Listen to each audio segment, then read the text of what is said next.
Militarism? Militarism, that's it. I don't like militarism, that's why I don't want to say it, that's why.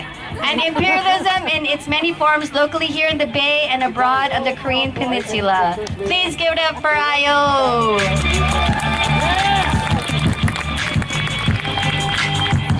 Hi everybody, thank you so much for allowing Hobak to take a moment here to commemorate International Women's Working Day. So, despite the daily acts of misogyny and patriarchy committed against the women in our community, we are all here present to celebrate women's strength and resistance. Yeah.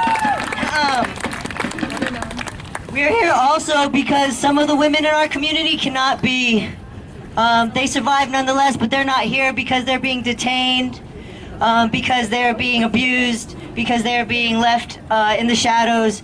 But we hold space for them here as well, because in their fight, we're fighting with them, and eventually we're making space so they can join with us. So one of these women that I'd like to talk about is, her name is Chonan-hee. Chonan-hee is a mother who is currently being incarcerated in Yolo County for protecting herself and her daughter from harm. Has anyone heard of the case? You've heard of her case?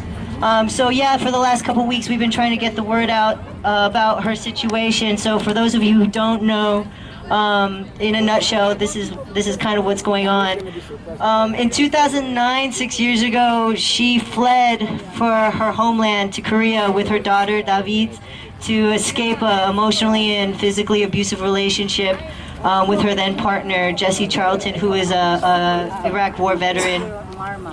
Upon fleeing, Charlton retaliated by reporting Nan-hee to the authorities for child abduction. That's actually a pretty common situation for women who are fleeing from their batterers, is for them to be charged with child abduction.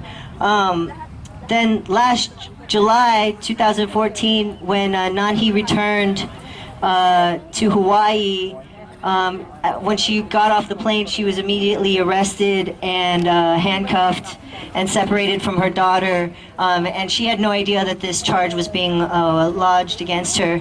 So since that point in time, she's been held without due process in Yolo County, separated from her daughter, and her daughter was remanded to the custody of her abusive partner. And so that's fast forward to where we are now today. So as you can imagine, the community has had to mobilize in response because of the ways in which she's been separated not only from her daughter but from the rest of her community. So this past week, the verdict came down as guilty, which means that the judge has the option of sentencing her to a felony charge. And that also means, because of her immigration status and the role that ICE is playing in the situation, that she will face immediate deportation. So that means basically permanent separation for her from her 6-year-old daughter. So the ability for her abuser to mobilize Yolo County police agencies and ICE is because, like so many other women of color in the U.S., Chonan-hee sits in what Insight calls the dangerous intersections of race, gender, and colonialism. We know that the injustice inflicted on Chonan-hee and her daughter is that of the 1,100 families being forced apart every day by the U.S. racist border policies. So this is a systemic issue, this is a structural issue, and this is when intimate violence and structural violence come together in our lives.